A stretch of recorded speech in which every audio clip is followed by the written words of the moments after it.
Selamat pagi pemirsa, jumpa lagi dengan saya Aziz Istianto dan rekan saya Zahra Nabila dalam acara Ekonomi News. Pemirsa, dalam ekonomi, berinvestasi merupakan hal yang sangat penting untuk dimulai sejak dini.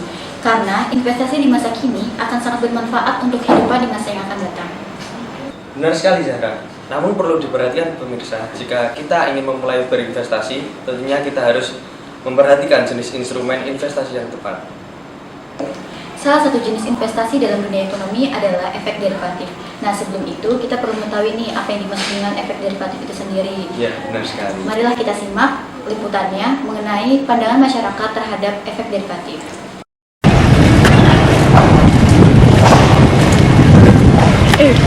Halo. Ya. Tahu nggak sih derivatif itu? Derivatif itu setahu saya sih Mbak merupakan efek turunan, terus kontrak dan perjanjian. Makanya dong, tahu nggak sih derivatif itu? Derivatif ya kayak semacam perjanjian atau kontrak nilai gitu. Tahu nggak sih derivatif itu?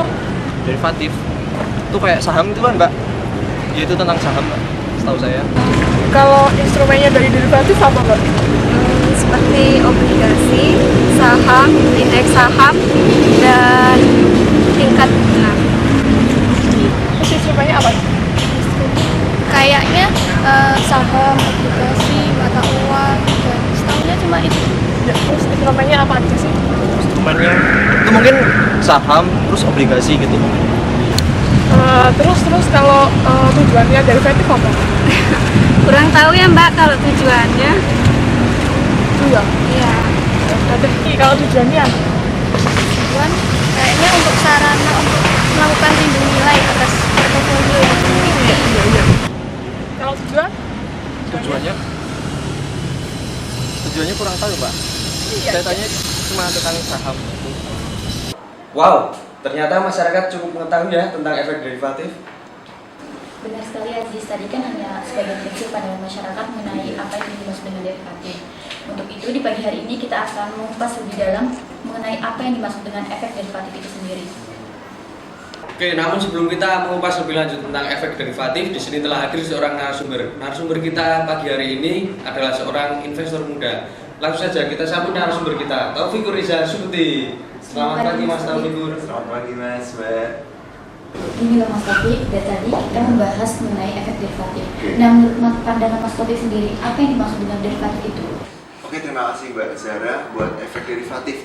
Nah, buat teman-teman yang kurang tahu apa sih efek derivatif itu, efek derivatif adalah efek turunan dari efek-efek utama baik yang bersifat penyertaan maupun utang. Penjelasan secara lanjutnya lagi secara detail mengenai efek derivatif. Efek derivatif adalah kontrak finansial antara dua atau lebih pihak-pihak guna memenuhi janji-janji untuk membeli atau menjual aset yang dijadikan untuk objek yang diperdagangkan pada waktu dan harga yang merupakan kesepakatan bersama antara pihak penjual dan pihak pembeli. Seperti itu Mbak. Gitu. Oh, jadi seperti itu ya Mas Taufik mengenai apa yang dimaksud dengan efek derivatif. Iya benar sekali. Lalu instrumen keuangan apa saja yang mendasari variabel efek derivatif? Oke, terima kasih. Nah, untuk derivatif yang ada di pasar modal sendiri adalah derivatif keuangan. Derivatif keuangan sendiri adalah instrumen derivatif di mana variabel-variabel yang mendasarinya adalah instrumen-instrumen dari keuangan. Nah, instrumen keuangan sendiri dapat berupa saham, obligasi, indeks saham, kemudian ada mata uang, ada indeks obligasi, ada tingkat suku bunga, dan instrumen-instrumen lainnya seperti itu. Gitu. Lalu untuk apa sebenarnya melakukan kontrak atau perjanjian tersebut? Oke Mbak Zahra, nah untuk salah satu manfaat dari instrumen derivatif dapat digunakan oleh para pelaku pasar modal untuk melindungi nilai portofolio yang mereka miliki, seperti itu Mbak. Oh, benar sekali ya penjelasan yang diberikan oleh Mas Taufikur. Hal ini tentu saja menambah wawasan kita mengenai hal-hal apa saja yang berkaitan dengan efek derivatif. Seperti yang dijelaskan tadi, efek derivatif merupakan efek turunan. Dalam BEI ada banyak jenis turunan. Mungkin Mas Taufikur dapat berbagi sedikit mengenai jenis turunan yang diperdagangkan di BEI. Oke, terima kasih Mas Aziz atas pertanyaannya. Mungkin langsung saja akan saya jelaskan ke pemirsa ya Mas Aziz. Nah, untuk turunan yang dapat diperdagangkan di Bursa Efek Indonesia itu ada dua jenis. Yang pertama ada kontrak opsi saham, yang kedua ada kontrak berjangka indeks efek. Nah, untuk yang kedua sendiri akan dibagi lagi menjadi 5. Yang pertama ada LK45 Future, yang kedua ada Mini LK45 Future, yang ketiga ada LK45 Future Periodic, yang keempat ada Mini LK45 Future Periodic, dan yang terakhir ada Japan Future. Seperti itu Mas Aziz. Wah, ternyata banyak jenis dari efek turunan BI. Namun yang tadi Mas Taufik sebutkan hanya berapa ya?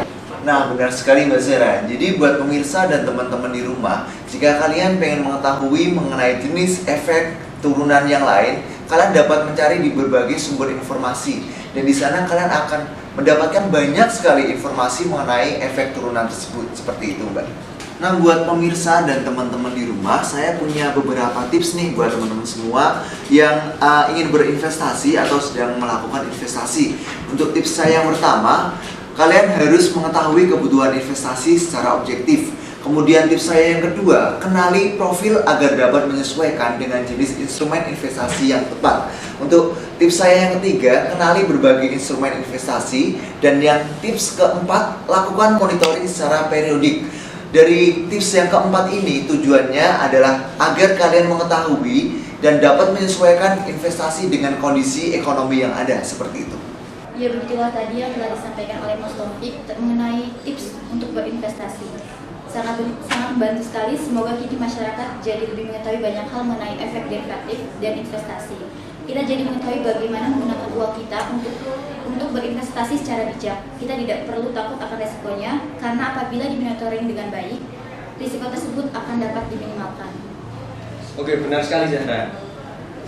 Tak disangka pemirsa, kini kita telah memasuki penghujung acara pagi hari ini. Namun sebelumnya terima kasih kepada Mas Taufik yang telah meluangkan waktu dan memberikan banyak pengetahuan yang sangat bermanfaat bagi kami dan tentunya bagi para pemirsa sekalian. Demikian pemirsa, penghujung acara pagi hari ini. Saya Zahra Dura Nabila dan rekan saya Aziz Istianto menyampaikan undur diri dan